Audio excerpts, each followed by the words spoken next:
Ayer comenzó la presentación de los argumentos formales para una solicitud que se le ha hecho a la Corte Suprema de Justicia de los Estados Unidos para que revise el tema de la ciudadanía por derecho de nacimiento dentro de los Estados Unidos. Este es un tema muy sensible porque normalmente quienes nacen en los Estados Unidos inmediatamente se convierten en ciudadanos estadounidenses. Eso es lo que ocurre mayoritariamente por ley, por constitución dentro de los Estados Unidos. En medio del relajo enorme que hay con la migración en los Estados Unidos y que ahora se ha ido resolviendo con el cierre de la frontera y con el establecimiento de ciertos controles dentro del territorio nacional, lo que ha estado pasando es que muchas personas hacen turismo de embarazo o vienen a parir a los Estados Unidos después de tener un periodo de gestación avanzado o inmediatamente como una garantía en medio de la irregularidad migratoria que tienen, comienzan a multiplicar la familia dentro de los Estados Unidos porque esta es una garantía. Yo puedo ser un migrante irregular, yo no tengo papeles, pero mi hijo nacido en los Estados Unidos sí es estadounidense y esta es una especie de ancla para que los procesos sean vistos de otra manera. Eso ha estado ocurriendo, de eso se ha estado abusando y eso no hay quien pueda negarlo. Ahora, suena extremo el hecho de que quien nazca en los Estados Unidos no tenga derecho a la ciudadanía por nacimiento. Y hay un conjunto de interpretaciones que forman parte de estos procedimientos. Por eso, la Corte Suprema de Justicia de los Estados Unidos ha tenido que revisar este asunto a solicitud del propio presidente y su gabinete. Llamó la atención cómo la jueza Ketanji Brown Jackson puso los ejemplos más raros que puedan tenerse en cuenta para entender de lo que se está hablando. Ella estuvo hablando sobre el principio de lo que ella ve como la lealtad, algo que cuando uno lo suma al nivel de entendimiento de este tema, uno puede darse cuenta de que esto no tiene prácticamente nada que ver con lo que se está hablando. Ella puso un ejemplo bastante descolorido. Yo diría que se le fue el avión. Ella puso un ejemplo y dijo que, por ejemplo, cuando una persona comete un delito en Japón y es arrestado, esa persona tendrá que jurar lealtad al soberano japonés porque el delito se cometió en Japón. Ella traspola esta idea y dice que lo mismo puede ocurrir con el nacimiento dentro de los Estados Unidos. ¿Por qué? Porque hay una obligación de lealtad ante la ley por la presencia de las autoridades locales en la interpretación de los procedimientos. Claro que su ejemplo fue bastante desafortunado porque ella ha puesto en el mismo plano a una madre que tiene su hijo en los Estados Unidos que al ladrón de una cartera en Tokio.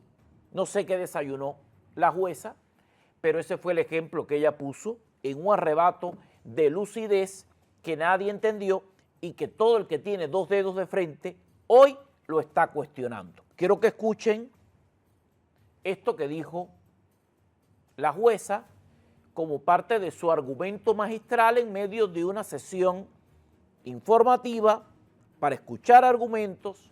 Esta es una extraña analogía, pero esto fue lo que ella dijo. Evidencia. On being born in whatever country you're from, that's what everybody recognizes. But you also have local allegiance when you are on the soil of this other sovereign. and I was thinking, I, a U.S. citizen, am visiting Japan. And what it means is that, if I steal someone's wallet in Japan, the Japanese authorities can arrest me and prosecute me. It's allegiance, meaning can they control you as a matter of law?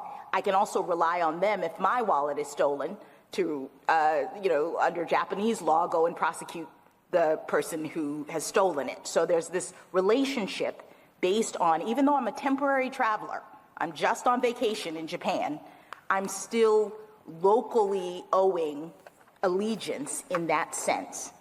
Is that the right way to think about it? And if so, doesn't that explain why both temporary residents and undocumented people would have that kind of quote-unquote allegiance just by virtue of being in the United States?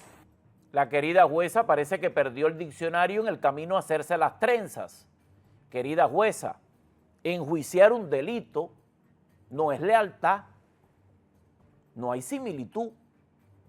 Esta analogía suya es pésima, perdóneme. Esto no está al nivel de la Corte Suprema de los Estados Unidos. Tiene que levantarse más temprano, yo creo, estudiar para ver lo que va a hablar en medio de una situación tan espinosa. Quedó peor que los que no hablaron.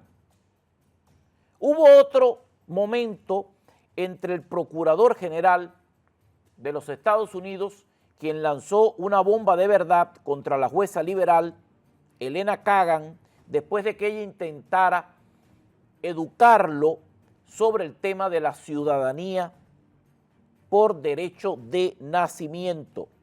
Durante la audiencia, la jueza intentó acorralar al Procurador General por estar de acuerdo con el juez Alito en que la ciudadanía por derecho de nacimiento no debería aplicarse a los hijos de los inmigrantes indocumentados.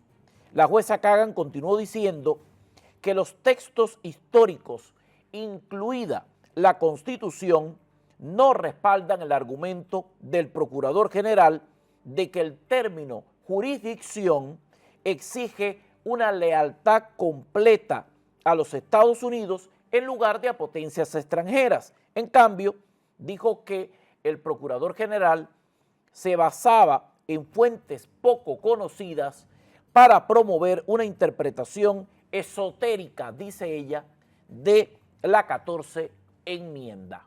Esto aconteció de este modo. Evidencia. Sauer, that what you just said suggests that you can't be arguing in the way Justice Alito suggests, because most of your brief is not about illegal aliens. Most of your brief is about people who are just temporarily in the country, where there was quite clearly an experience of, an understanding of, that there were going to be temporary inhabitants. And your whole theory of the case is built on that group. You don't get to talking about undocumented persons until quite later and at much lesser, I think it's like 10 pages to 3 pages or something like that. So you can't really be going with Justice Alito's theory. You must be saying that there is a principle that developed, that was there in, at the time of the 14th Amendment. Isn't that right? We agree there's a principle there at the 14th Amendment. It is the jurisdiction means allegiance, the allegiance of a, and this very strongly reflected in the 19th century sources, the allegiance of an alien present in another country is determined by domicile. And that goes back to the Venus and the Pizarro. It goes through the Katza Affair in 1853. It comes right up to Fong Yui Ting and Lau Ao-Bu that are decided shortly before Wong Kim Ark. So that's the principle. That principle clearly applies here. I also respectfully disagree with that. And I guess, Mr. General Sauer, where does this principle come from? Allegiance, domicile, allegiance, I think you point to a Lincoln funeral speech as your primary example of where this principle comes from. It's certainly not what we think of when we think of the word jurisdiction, and I appreciate that jurisdiction has many meanings, but the first meaning is like, if you're subject to jurisdiction, you're subject to the authority of. one doesn't say, oh, what that means is a certain kind of allegiance that domiciliaries have and nobody else does.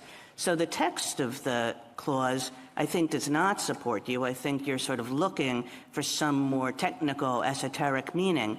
And then the question comes, okay, if the text doesn't support you, if there's a real history of people using it that way, but as far as I can tell, you know, at the time of the 14th, you're using some pretty obscure sources to get to this concept.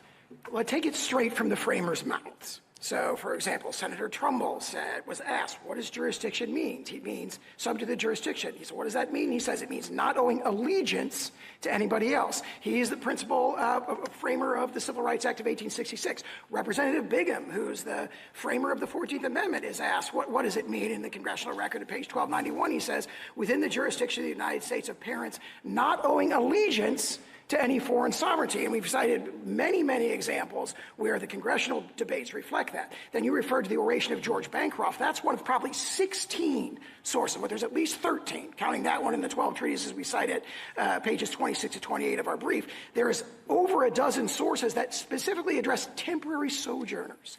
In the 5 decades after the enactment of the amendment, every single one of them says, well, temporary sojourners, their children are not included, including for 2 decades after Wong Kim Ark. Él está argumentando con los documentos de los padres fundadores. Ella está diciendo que él buscó fuentes demasiado oscuras.